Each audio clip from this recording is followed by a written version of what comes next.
The Picture of Dorian Gray by Oscar Wilde. What if every sin you commit never touched your face, but destroyed your soul instead? Dorian Gray was a handsome young man who was loved by everyone who knew him. He was kind, funny, and smart. Everyone thought he was perfect. But Dorian had a secret. He wanted to stay young and handsome forever. He didn't want to grow old or ugly. He was afraid of losing his looks.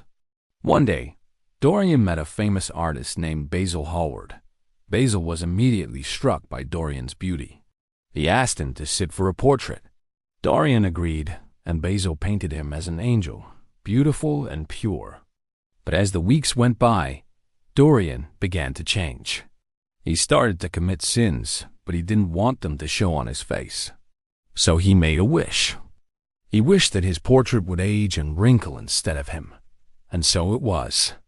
As Dorian committed more and more sins, his portrait became more and more distorted, showing the darkness in his soul. But Dorian remained young and beautiful, and he lived a life of pleasure, vanity, and corruption.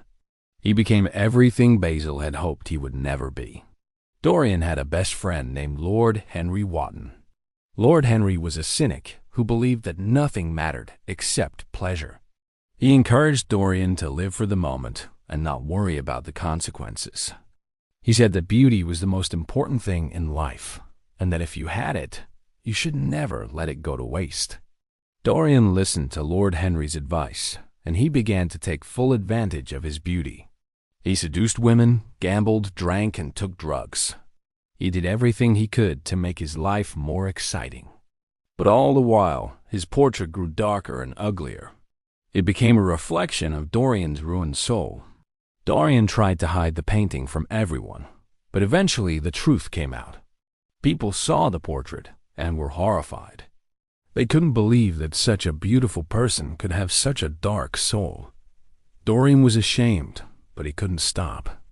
He was too far gone. He had become a monster, and the only way to stop being a monster was to destroy the painting. But when Dorian tried to destroy the picture, it didn't work. The painting wouldn't burn or tear. Dorian was trapped forever.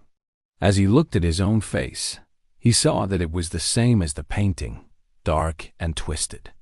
He had tried to escape his sins, but they had caught up with him in the end.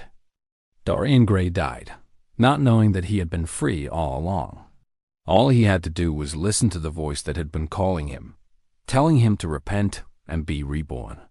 But he ignored the voice, and now he was paying the price. If only he had listened to the voice, he might have been able to save himself. But Dorian Gray didn't listen, and so he paid the ultimate price. For more powerful and haunting stories like this one, don't forget to subscribe and leave a like. See you next time.